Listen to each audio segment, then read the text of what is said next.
This is San Diego News Daily.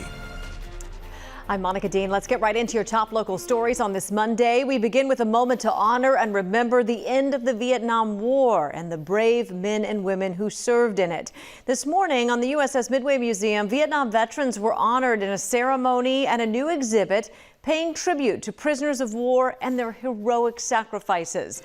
The ceremony featured a highly decorated naval flight officer sharing his experience after he was shot down during a combat mission over North Vietnam in August of 1972. The new exhibit inside the ship focuses on 11 naval aviators from the USS Midway who were held captive in prison camps during the war. It gives a glimpse of the harsh conditions and brutal treatment they endured.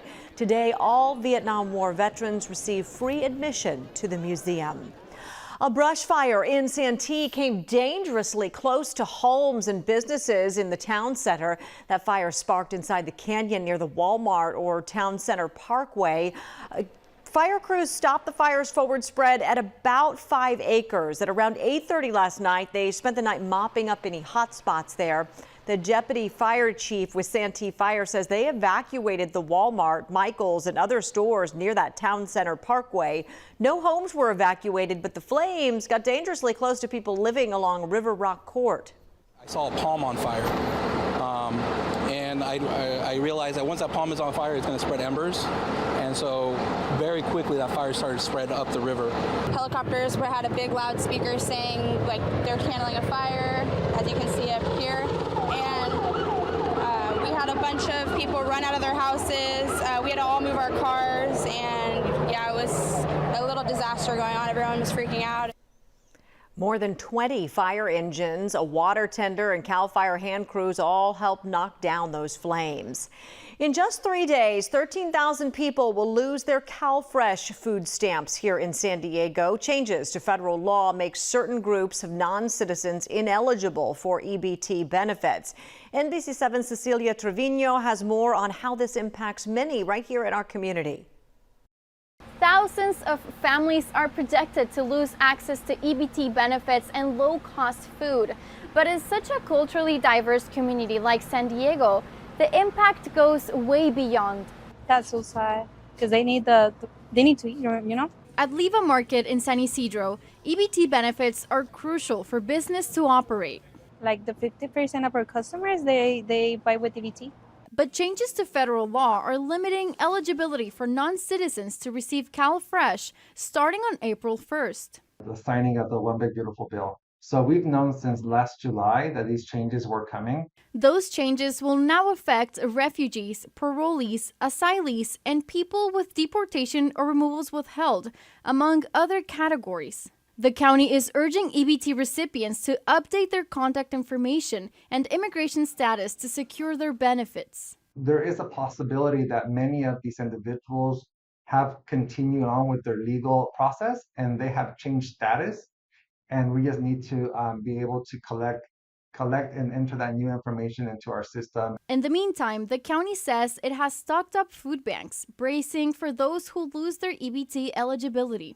Sí, eso es lo que ha sucedido, fíjate, a raíz de que... Ana Rosa is one of those depending on food banks since her benefits were cut. She says this change will burden her already busy food bank. The lines have already increased from around 200 to 500 people. Yeah, we definitely will lose clients. Some of those hundreds of people may be customers from Leva that could lose their EBT benefits. In San Isidro, Cecilia Trevino, NBC7. Meteorologist Sheena Parveen joins us now with a look at your work week forecast. Hi, Sheena. Hi there. As we head through the afternoon, it's going to be a little cooler than the weekend. Mid-70s at the coast, low 80s. Inland, we'll see clouds moving through today. Mountains and deserts a little bit breezy, low 70s in the mountains, mid-90s deserts. Tomorrow, we're going to be cloudy and cooler with a slight rain chance very late tomorrow night, overnight into very early Wednesday. Coolest temperatures Tuesday through Thursday, so at the coast, high temperatures will only be around 70. Friday, we start to warm up and warmer for Easter weekend. I'll show you that coming up. All right, thank you. Still to come, a dramatic rescue in National City after a Jeep flew off the freeway and into the Sweetwater River. We'll show you how first responders jumped into the water there to save the people inside. That's coming up. Stay with us. We are rolling. your left, I'm sorry. Let's do this. Where do you get your information from? Well, definitely start with the local news. The reason why I love listening to local news like NBC, they give the facts. California families could feel They have a genuine interest, first as people and second as a news team. Because this is their community too. Sometimes the news isn't always fun. Bringing it to us every day in good and bad times is something that we rely on. Nice to have you with us. This is San Diego News Daily. I'm Monica Dean. Welcome back. 2 people are dead after a Jeep plunged off the 54 freeway and into the Sweetwater River in National City. We are now learning from California Highway Patrol that the driver of a Volkswagen was taken into custody on suspicion of DUI after hitting the Jeep from behind. Firefighters performed a dramatic rescue early Sunday morning, trying to save the people inside.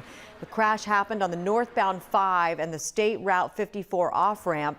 National City Fire tells us they were able to get a passenger out and perform CPR, but they were pronounced dead. The driver was pinned in the Jeep, and crews had to use a tow truck to pull that Jeep out. They also died.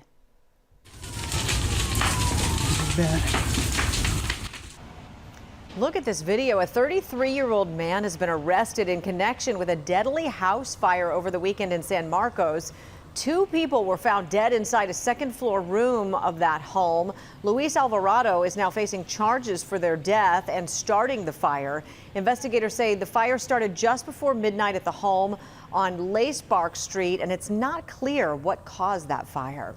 2 families were evacuated after a Carmel Valley townhome went up in flames. This happened just before 3 o'clock yesterday afternoon on Moratala Terrace. Investigators say it started inside a garage unit because of faulty electrical equipment and robotics projects. Neighbors say they're thankful for the quick response. The people that own the house were in the driveway calling 911, and within 5 minutes of me smelling the smoke, the fire trucks were here. I'm just thankful that everyone was okay and that it didn't keep spreading. Like if it would have been a wildfire, that would have been terrible. Firefighters say most of the damage was contained to the garage of the unit that burned, but 2 separate townhomes were evacuated with 9 people impacted. Firefighters say everyone made it out safely. There were no injuries. A Camp Pendleton Marine is accused of stealing missiles and military-grade ammunition and then selling them in Arizona. According to the indictment, Andrew Paul Amarias worked with 2 unnamed co-conspirators. Court records show in October of 2024, he stole a Javelin missile system from Camp Pendleton and then drove it to his co-conspirator in Arizona. He's accused of doing the same in November of last year when he stole rifle bullets. Investigators discovered the stolen munitions through undercover purchases both online and at 2 different stores in Glendale and Scottsdale. Amarias was a U.S. Marine corporal and an ammunition technical specialist at Camp Pendleton School of Infantry West. He is accused of theft of government property and possessing and selling stolen ammunition. NBC 7 Chief Meteorologist Sheena Parveen will have a look at your weather forecast right after this. On January 22nd, I got a phone call from my daughter. Rolling. All right. She said, Mom, the water's already waist high. And we were all scrambling. There's been 2 wildfires that have come through. We were able to watch NBC 7, and we knew that as long as they were there, we were going to be okay. We're going to be here. We're going to keep an eye on things. Because of you guys, they acted. This is the source of all of this neighborhood's problems. Everything can be so unpredictable, and we rely on this coverage. And that's a tornado warning.